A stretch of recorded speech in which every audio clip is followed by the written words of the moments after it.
Masa untuk syukur saja repotnya Masya Allah. Jadi mohonlah Quran yang kalau Anda hafalkan juz amma itu kan ada ayat-ayat yang kayak tadi.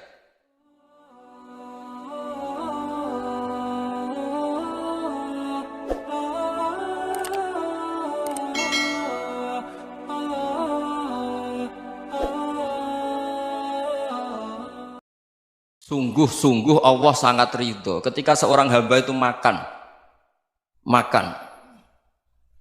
ketika sesuap nasi dia muji Allah, ketika minum seteguk nasi dia muji Allah.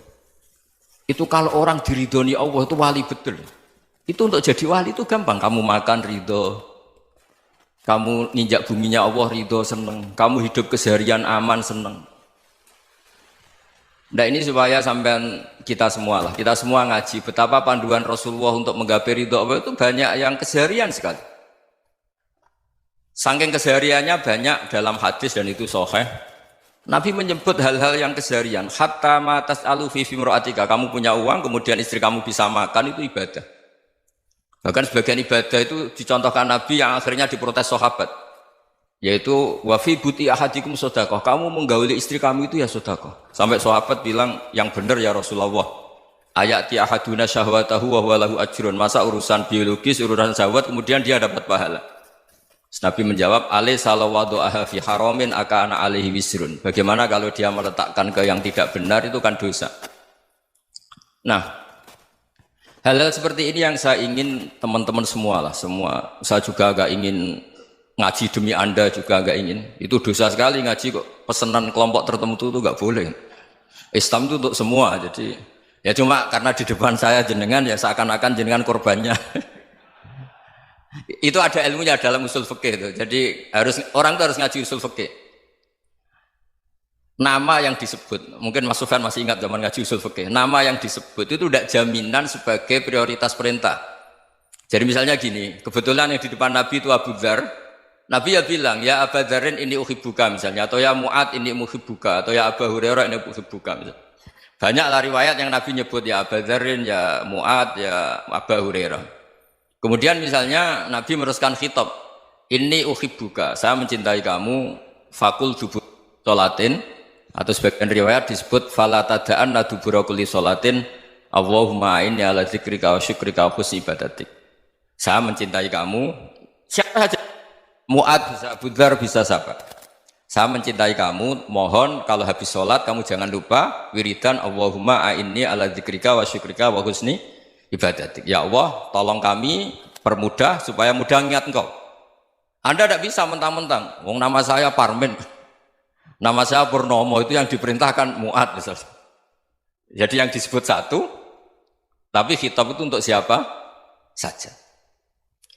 Saya teruskan. Jadi saya mohon semua kita melakukan kebaikan itu kalau dalam kaidah fikih disebut al yakin la yuzalu bisyak.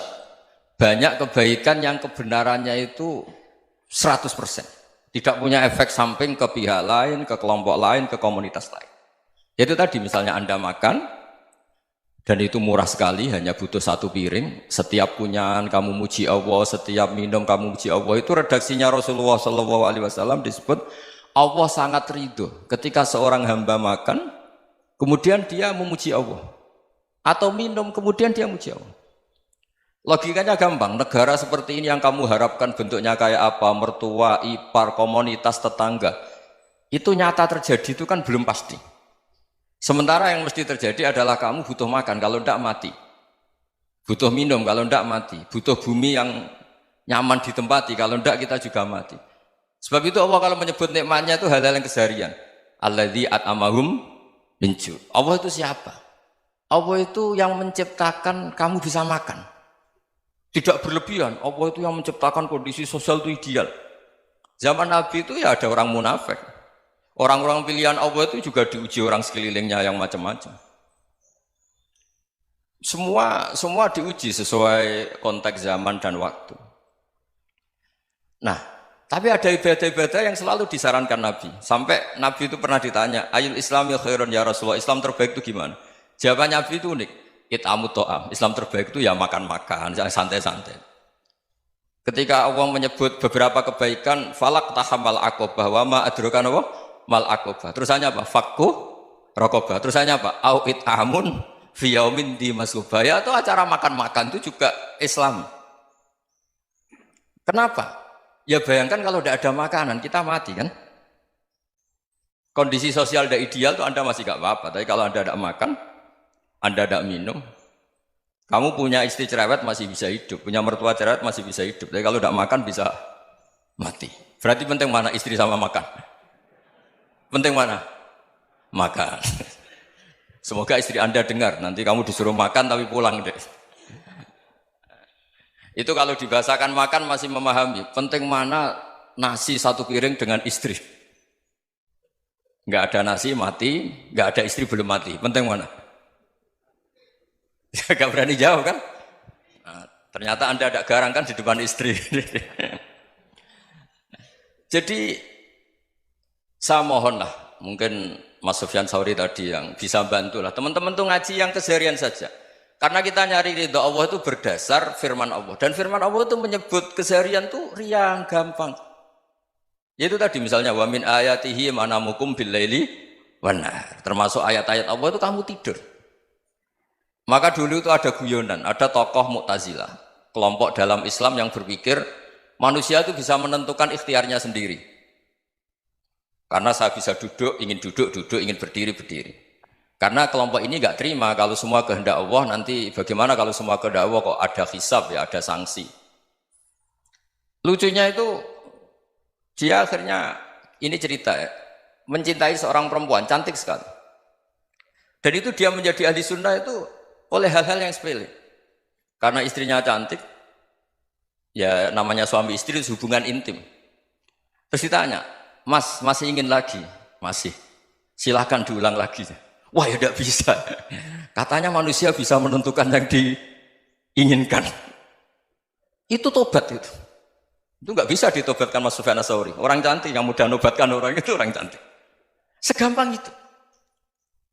Akhirnya kita tahu, makanya kalau dalam kitab Hikam itu disebut al-aqil mayyakul madza yaf'alu wa hubi wal ghafil mayyakul madza af'al.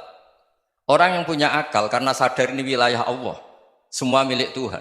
Itu dia tiap hari berpikir, besok Allah akan melakukan apa terhadap dunia ini. Kamu merencanakan sesuatu mau plesir, ternyata gempa.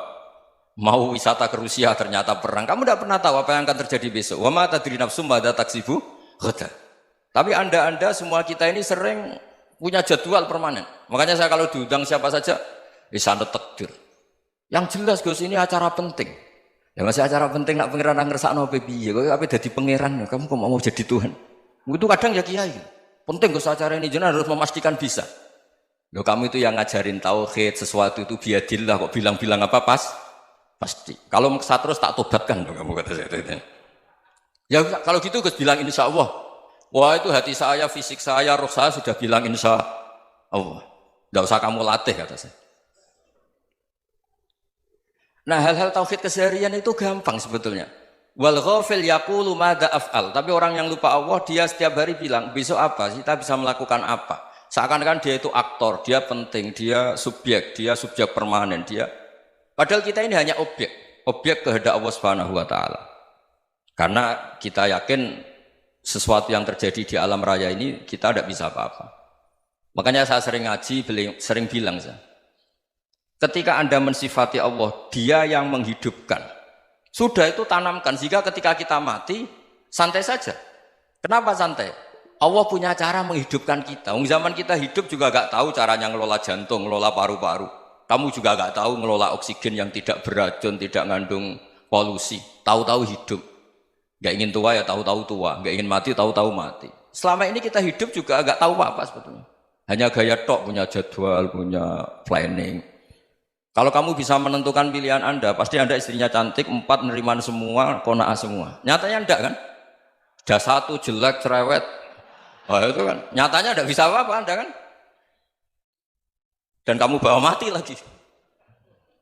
Itu kan, istri Anda juga gitu, punya keinginan, punya suami yang ganteng, yang jabat, yang neriman, yang enggak poligami. Ya enggak kesampaian juga. Kalau kita ngitung tingkat kegagalan kita itu gagal terus. Ya kan? Nah, Terus ingat Allah, madza yaf'alu wa bi. Orang yang punya akal selalu berpikir Allah itu menghendaki apa terhadap saya. Lalu sama-sama orang gitu. Ngelihat orang yang serius, itu kata Anda itu pemikir berat, serius. Senang punya tokoh yang merengut tuh, karena kamu anggap serius. Tapi sebagian orang anggap orang yang serius itu wong merengut, wong masam, wong muka kok ditekuk. Jadi sama itu hati ya muqallibal qulub tsabbit qalbi ala dini, karena kita enggak tahu cara berpikir kita tentang orang lain, tentang sekeliling kita. Misalnya kita orang baik yang jenis ngurmat fakir miskin, ada orang bangun masjid mewah itu janggal. Apa artinya masjid mewah kalau banyak orang kelaparan? Tapi kalau yang jenis pendidikan, apa artinya masjid mewah kalau tidak bisa ngaji? Nanti yang jenis infrastruktur, apa artinya ini kalau semuanya punya sudut pandang yang berbeda-beda. Dan Islam mengapresiasi semua kebaikan. Tapi katakan semua kebaikan itu adalah kehendak Allah Subhanahu wa taala. Karena apapun baik Anda itu pakai fasilitas yang diberikan oleh Allah Subhanahu wa taala. Sehingga ini yang disebut qulillah tsumma darhum fi khawdihim yal'abun. Ya kembali tadi ke tema-tema bahwa keseharian Anda ini sudah Islami. Saat Anda tidak bisa melakukan apa saja. Saya sering ada jenazah, biasanya kalau tetangga meninggal saya sering disuruh ngelepas. Saya bilang orang ini baik. Karena sering ngelamun di rumah, sering nganggur di rumah. Ditanya sama anaknya, kenapa Gus nganggur baik? Ya kalau dia nganggur artinya juga agak berbuat sesuatu yang maksiat kan? Ya kan, orang nganggur di rumahnya ya tidak bunuh orang, tidak maling, tidak korupsi, ya namanya nganggur di rumah. Lah cuma istri cara pandang nganggur gak menghasilkan uang itu. Tapi juga gak menghasilkan kriminal kan. Jadi sebenarnya Islam itu cara, makanya kalau sampai ngaji usul fikih itu ada kitab usul fikih, namanya Lubul Usul, itu terkenal sekali di pesantren itu. Itu kalau ngapresiasi keseharian itu luar biasa. Izma min mubahin illa wa yatahaqqaqu bihi tarku haramimma. Karena keseharian yang mubah saat Anda lakukan itu ada kehebatan yang luar biasa, yaitu meninggalkan haram. Makanya dulu banyak orang-orang alim ketemu temannya itu guyon sampai semalaman. Itu biasanya yang semangat Islam itu kiai kok tidak tahajud, kiai kok tidak witir. Orang yang sedang mapan uangnya banyak, malam itu tidak kelayaban itu sudah luar biasa. Melawan nafsu supaya tidak maksiat itu sudah luar biasa. Supaya lupa guyon sama temannya semalaman sampai subuh. Gejolak-gejolokan ngenang zaman miskin, zaman kuliah gak jelas, zaman apa. Melihatnya jangan tarkut tahajud. Seperti ini meninggalkan tahajud, tapi meninggalkannya ini talkul muharramat. Jadi kayak apa hebatnya? Sehingga Imam Ghazali punya riwayat yang agak unik. Hatta takuna ibadatu akhiri hadil ummah iku an-naum. Sehingga suatu saat ibadah terbaik umat ini itu tidur. Itu kan riwayat kontroversi. Ketika Imam Ghazali tanya, kenapa iya? Kenapa kamu mulai keluar dari rumah itu sudah banyak maksiat, melihat perempuan yang enggak mahram, melihat fenomena. Tapi kalau kamu tidur itu enggak melihat apa-apa. Tapi juga kamu jangan nganggap tidur itu ibadah betul. Saatnya melakukan fardu ain malah masih tidur. Tapi itu sudut pandang yang menjadikan kita Islam itu gampang. Jadi saat Anda tidak bisa aktivitas apa-apa, misalnya ada beberapa orang yang lumpuh. Lumpuh itu memang nggak bisa Jumatan, nggak bisa ibadah, tapi dia juga nggak bisa maksiat. Tidur itu memang Anda saat itu tidak bisa tahajud, tidak bisa witir, tapi saat itu ada zina, ada maling, tidak gosipkan orang, tidak bully orang, tidak menanamkan kebencian, tidak hasud. Sehingga tidur menurut Allah Ta'ala ya wa min ayatihi manamukum billaili apa? Wan nahar. Karena di tidur itu selain ada unsur istirahat, jaga kestamina, juga ada unsur meninggalkan beberapa keburukan. Nah saya mohon ibadah yang keseharian ini kita jaga supaya kita semua baca ayat itu fasih itu tertanam di hati. Allah itu siapa? Alladzi at'amahum min ju'i wa amanahum min khauf. Dan Allah kalau cerita di Quran itu anna sababnal ma'a sabba tsumma syaqqaqnal ardha wa syaqqa fa ambatna fiha habba wa inaba wa qadba wa zaituna wa nakhla wa hadaika hulba. Kamu tahu saya ini siapa kata Allah? Saya ini adalah Tuhan yang menurunkan air, kemudian ada tanaman banyak. Habba wa inaba wa qadba, ada zaitun, ada tin, kalau orang Jawa mungkin ada tela, ada padi, ada mangga, ada pisang. Sudah. Wa inaba wa zaituna wa nakhla wa hadaika hulba, ada perkebunan yang lebat.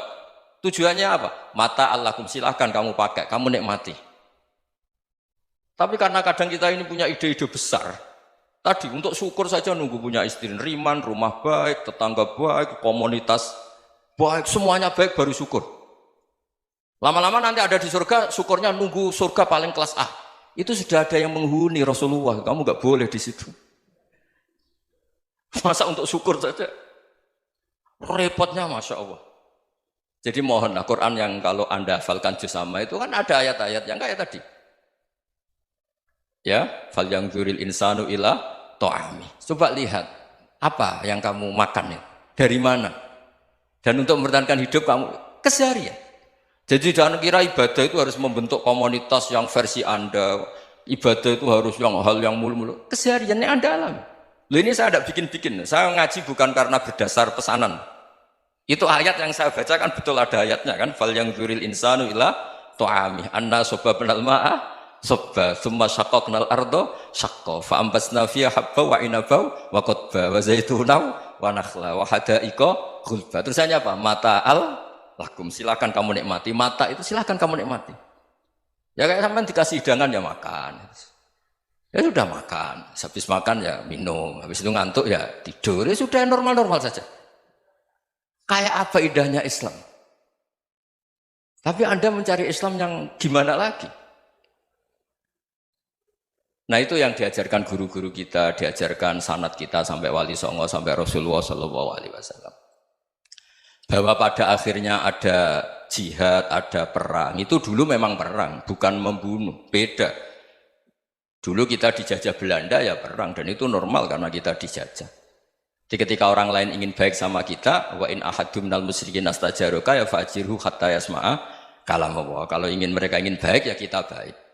Makanya ada istilah musta'man, mu'ahad. Kalau mereka ingin damai, berdampingan dengan kemajmukan ya itu yang lebih baik.